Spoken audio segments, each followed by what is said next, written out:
Just days after Kenya was rocked by yet another wave of defiant protests on June 25th, President William Ruto quietly slipped out of the country to Europe. His itinerary reads like a statesman's dream. Spain first, then the UK. On paper, it is diplomacy in motion. In practice, it may be damage control on a global stage. It's not premised on North versus South. It is not premised on prejudices that exist and driven by narratives that we all know. In Madrid, Ruto wasted no time playing the reformist card. He called for sweeping changes to global financing systems, aiming to tackle poverty, climate change, inequality, and biodiversity loss. And let me say this. Today we have common ground by both the people living in the global north and global south on reform of the financial institution. It is no longer a matter of those of us from developing countries. I see many, in fact, everybody who spoke today in this forum spoke about the need to reform the international financial architecture. It is no longer, when we raised it initially, we looked like madmen, but today, everybody agrees that there is something that needs to be done about the international global architecture. He stood shoulder to shoulder with global leaders like Francis Emmanuel Macron, invoking the spirit of unity and justice that once made him a darling of the continent. Pay. What has happened? We have raised $1 billion, money that we didn't have, and we have raised it domestic, using domestic resources. So some of the interventions can be sorted out by looking at domestic raising interventions that are local in its nature. Let me also say this. We've also leveraged on the private sector to provide help in Kenya. We worked with manufacturers that were buying from them equipment for our hospitals. We decided to change it on the other side. We decided to create an investment out of equipment. Now manufacturers are investing. We have now a leasing program, a fee-for-service program, where manufacturers, where we were buying a CT scan or an MRI for our hospitals, today they bring the MRI to the hospital, they bring the CT scan to the hospital, and we pay for service. From Spain, it was straight to London, where he met with freshly minted British Prime Minister Sir Keir Starmer.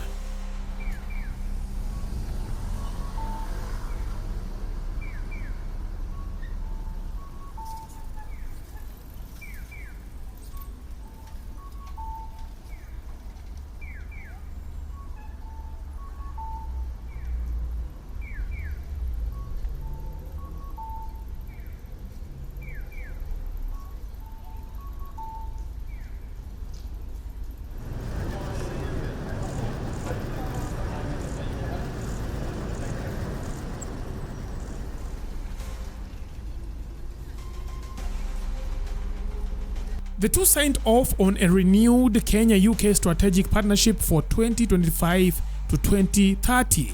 All smiles and handshakes for the cameras. Congratulations on this. I think this is a wonderful moment for our two countries. So do I. I think it allows us to go even further and shows the ambition that we have. But the back home reality showed him all the way to Downing Street. Because as Ruto hopes continents and issues rallying cries for global justice, Kenyans are asking a far more pressing question. Can he champion global equality while his own country is suffering from the same? I think William Ruto is a person with two personalities.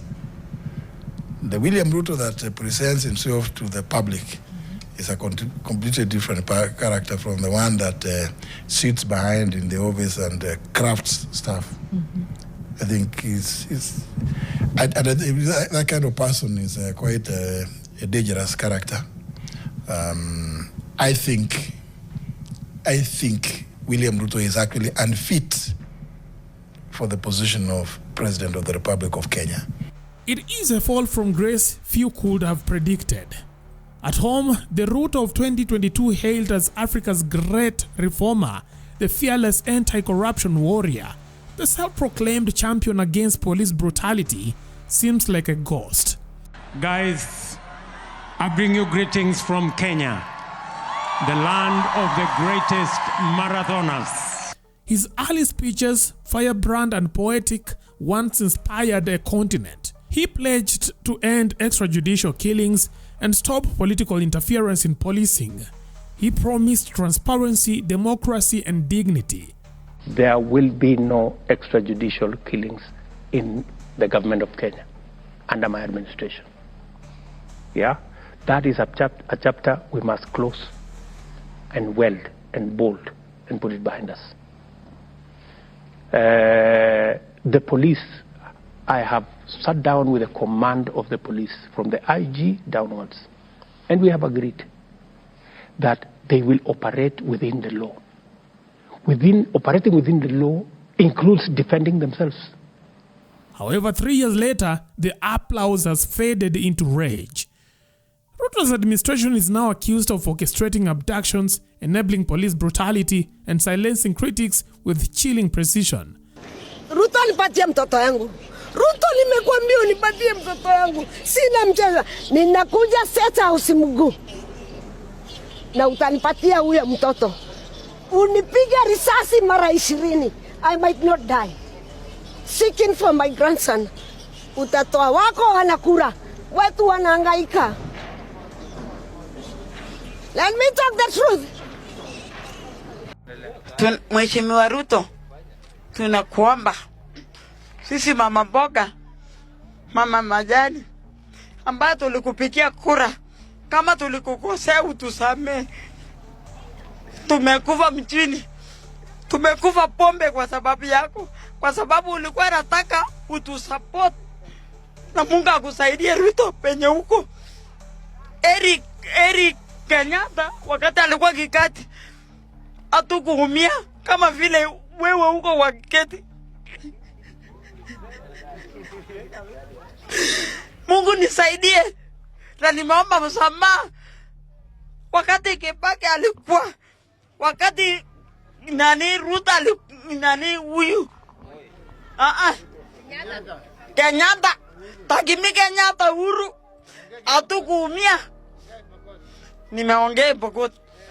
The very nation police service he once vowed to emancipate from state capture is now being described as his personal orchestra, dancing to a tune only he conducts. His close ties with Western powers, Macron, Washington, and others have sparked accusations of betrayal, with critics painting him not as a liberator, but as a willing puppet of the very forces accused of bleeding Africa dry.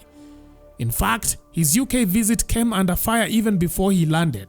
On June 29th, renowned US-based human rights activist Professor Peter Ndiangui wrote to Prime Minister Starmer, branding Ruto's presence in London a betrayal of democratic values and an insult to Kenyans. Ndiangui's open letter described hosting Ruto as an appalling affront at a dark moment in Kenya's history. Back home, the streets tell a different story. Kenya's youths, once inspired by Ruto's lofty promises, have turned against him. Protests have erupted repeatedly, with some demonstrators paying the ultimate price in their fight for justice.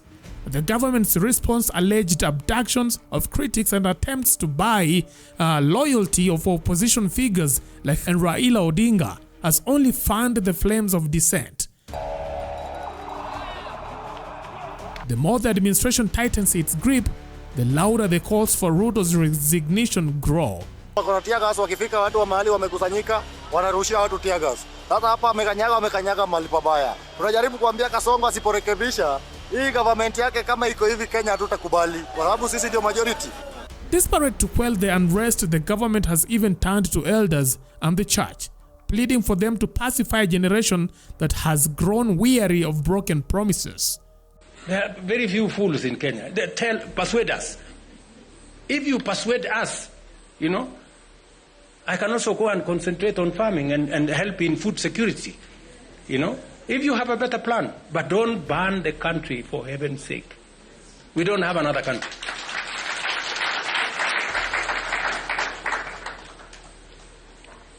And I want to ask the leaders, religious leaders, political leaders, who are encouraging this movement towards violence and chaos and anarchy. What is your plan? So, you're telling these young people to burn the place. You're telling them to cause violence.